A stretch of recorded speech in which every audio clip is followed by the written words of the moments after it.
మీరు 2000లోకి వెళ్ళి స్టార్ట్ చేశారు. అంతే కదా! 'నువ్వు వస్తావు' అని సినిమాతో స్టార్ట్ చేశారు. సో, స్టార్టింగే మీరు సూపర్ హిట్స్ సాధించారు. మీరు ఒక క్రియేట్ చేశారు. మీకంటూ ఒక పేజ్‌ని క్రియేట్ చేసుకున్నారు. చాలా సినిమాలు హిట్ అయింది. అతను what happened between 2007 and 10 and 12? ఎందుకంటే నా క్వెషన్ ఏంటంటే, మనం ఆ 2008, 9 మనం ఒక ఛానల్ వర్క్ చేసాం. నేనప్పుడు నాకు ఆయన తెలియకపోవచ్చు. నేను అప్పుడే దాంట్లో ఒక ట్రైనీని. బట్ మీరక్కడ వర్క్ చేయడం జరిగింది. నిదానంగా మీతో నాకు అసోసియేషన్ పెరిగింది. మనం కొన్ని రోజులు మిమ్మల్ని చాలా బాగా చూసుకున్నారు మీరు. మీరెప్పుడు ఇంత పెద్ద రైటర్ ఎందుకంటే మేబీ అది కూడా కారణం కావచ్చు. అంటే మీ బ్యాక్‌గ్రౌండ్ ఏంటో నాకు తెలీదు.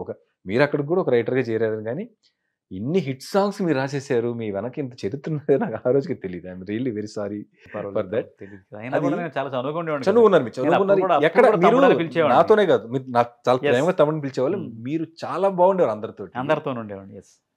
నాకు కానీ ఎన్విరాన్మెంట్ ఇష్టం నాకు. అలా ఉంటే ఇష్టం అంటే నాకు. అక్కడ నాకు ఇన్సిడెంట్ ఇంకొకటి గుర్తు మీకు గుర్తుందో లేదో నాకు ఒక ఇన్సిడెంట్ గుర్తు ఆ ఛానల్‌లో మీరు. యెస్. చెప్పండి అడగండి. ఒక పర్సన్ మీకు హెడ్ పొజిషన్ ఉన్నాడు. ఆఫ్ కోర్స్ హ్యాపీగా చెప్పుకోవచ్చు. వేరే సినారియో ఏదైనా కానివ్వండి. యెస్. మీ స్థాయి ఉన్న తక్కువ అని కాదు, ఆయన ఎక్కువ అని కాదు.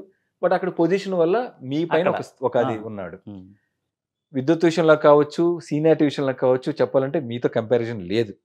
కానీ ఆయన మిమ్మల్ని అకారణంగా ఒకరోజు అవమానించడం జరిగింది పలుసార్లు. మీరు చాలా కామ్‌గా తెలుగు టైపింగ్ రాదు. చిన్న విషయం అది. చిన్న విషయం అది. చాలా చిన్న విషయానికి తెలుగు టైపింగ్ కోసం మీతో ఆయన చాలా అక్వర్డ్‌గా బిహేవ్ చేస్తే, మీరు చాలా వైల్డ్‌గా మీరు రియాక్ట్ అయ్యాను. రచ్చ చేశారు. ఆ తర్వాత మళ్ళీ మీరు మేనేజ్మెంట్‌కి ఎందుకో మీరు మళ్ళీ చెప్పుకొని వచ్చేసాను బయటికి. నేను చేయలేదు. వద్దులండి ఇంకా. యాక్చువల్ నేను చాలా ఫీల్ అయ్యాను. ఎందుకంటే పర్సనల్‌గా అంత పరిచయం ఉండి నాకు అనిపించింది. ఆ తర్వాత మీరు వెళ్ళాక నాకు మీ గురించి తెలుసుకున్న తర్వాత, ఏంటి అంత పెద్ద రైటరు ఇలా ఛానల్‌లో ఒక ఎంప్లాయ్‌గా చేరడం ఎందుకు అనిపించింది. మళ్ళీ మిమ్మల్ని కలిస్తే ఖచ్చితంగా అడగాలని ఆ రోజు నుంచి అనుకుంటున్నాను. ఇప్పుడు అడుగుతున్నాను. ఏం జరిగింది? సక్సెస్‌ఫుల్ రైటర్‌గా కొనసాగుతున్న మీ కెరీర్‌ని పక్కన పెట్టేసి, మీరు ఒక జస్ట్ ఎంప్లాయ్‌గా ఒక ఛానల్ ఎందుకు చేరడం జరిగింది? ఏంటి స్టోరీ చెప్పాలి. నేను ఒక ఎస్ఐ తోటి ట్రావెల్ అవుతున్నాను. చిన్నపాటి ఇష్యూ జరిగిన ప్లేస్‌లో. ప్రెస్‌ను మాత్రం అలౌ చేస్తున్నారు. ప్రెస్ వాళ్ళు, పోలీసు వాళ్ళని అలౌ చేస్తున్నారు. మిగతా వాళ్ళని ఎవరిని అలౌ చేయట్లేదు ఆ రూట్‌లో. అసలు ప్రెస్‌లో చేరాలనుకున్న కారణం ఫస్ట్ అది. ఓకే. ప్రెస్ అనేది నాకు కావాలనిపించిన రోజు అదే. ఆ రోజు నైట్ మాట్లాడాను. నెక్స్ట్ డే మార్నింగ్‌కెల్లా మీ ఛానల్‌కి వచ్చాను నేను. ఐవీఆర్ గారితో మాట్లాడుకుని. ఆ నైట్ డెసిషన్ అది. ఓకే. ఇక్కడ ఇలా 2 స్టార్ ఇలా చెప్పి వెళ్ళిపోతారు. తెలుసు కదా మీకు. సివిల్ డ్రెస్‌లో ఎస్ఐ ఉంటే ఇలా అని వెళ్ళిపోతాడు. ఇలా అంటే circle inspector. So SI pass అవుతున్నాడు ఇలా అని అతను అలౌ చేశారు. నన్ను అలౌ చేయలే. అంటే నాకు రిలేటెడే. ఓకే. బట్ నేను ఫీల్ అయింది ఏంటంటే తను అలౌ చేశారు, నన్ను అలౌ చేయట్లేదు. దీనికి ఏంటి రీజన్ అంటే ప్రెస్ అయితే నేను పోలీస్ కాలేనప్పుడు. ఓకే. ఆల్రెడీ ఒకప్పుడు ట్రై చేశాను ఎస్ఐ అవ్వాలని. ఎస్ఐ సెలక్షన్కి వెళ్ళాను నేను. అక్కడ వచ్చిన ప్రాబ్లం వచ్చి అక్కడ వచ్చేసాను. కుదరలేదు నాకు. నేను మళ్ళీ ట్రై చేయలే. అది మర్చిపోయాను అక్కడతోటి. కానీ ఆ రోజు మట్టుకు ఇన్సిడెంటల్గా నేను ఇదేంటిది ఇది ఎందుకు అలౌ చేయరు అంటే నెక్స్ట్ ఇమీడియట్గా ఎవరు ఉందో ఆ స్థాయి అంటే ప్రెస్ అనమాట. ప్రెస్ అనేది ఉంటే అలౌ చేస్తారు. సో నాకు ఇమీడియట్గా ప్రెస్ కార్డు కావాలి. కార్డు ఎక్కడ ఇస్తారు జాగ్రత్తగా నాకు తెలియదు అని చెప్పా ఆయనకి.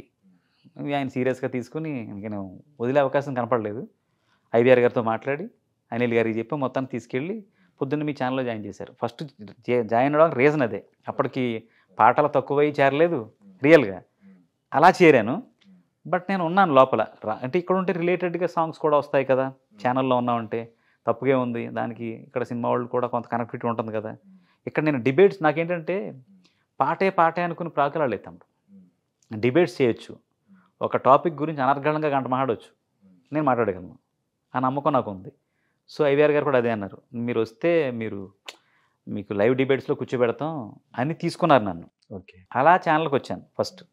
ఇంకా రచయితగా ఉండి ఎందుకు వచ్చారు అంటే అప్పటికి అవకాశాలు కొంచెం తగ్గి ఉన్నాయి. ఎందుకు? కారణం ఏంటి? ఇక్కడ కారణాలు ఏం కనపడవు మీకు. ఇక్కడ ఏంటంటే ప్రొడ్యూసర్లు, డైరెక్టర్లు, మ్యూజిక్ డైరెక్టర్లు వీళ్ళకి అనుకూలంగా అందుబాటులో ఎవరుంటారో వాళ్ళే సర్వైవ్ అవుతారు జనరల్గా.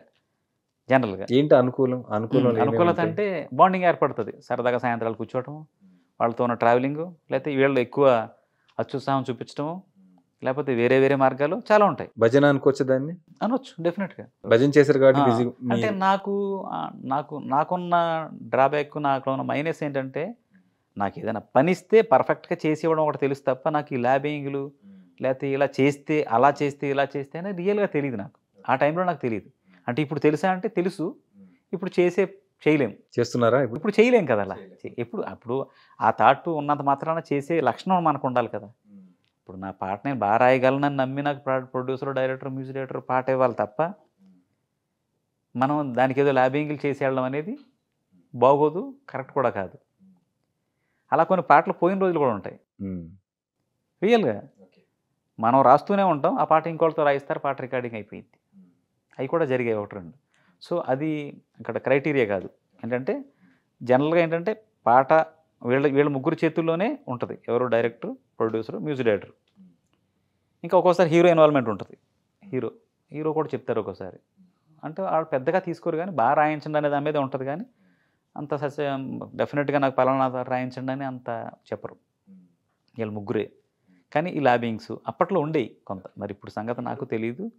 ఇప్పుడు నేను అయితే నాకున్న పరిచయాల మీద నన్ను ఇంకా ఆ టైప్ ఆఫ్ ఉండదు కదా. ఇప్పుడు కేఎస్ రామారావు గారు ఉన్నారు అనుకోండి, సాయి ధర్మ తేజ్ సినిమా జరుగుతుంది, కరుణాకరణ్ గారు డైరెక్టరు, ఇంకా టెన్షనే ఉంటుంది అక్కడ. పిలిచారు, ఒక ట్యూన్ ఇచ్చారు, హ్యాపీగా రాసి పెట్టాను అలా.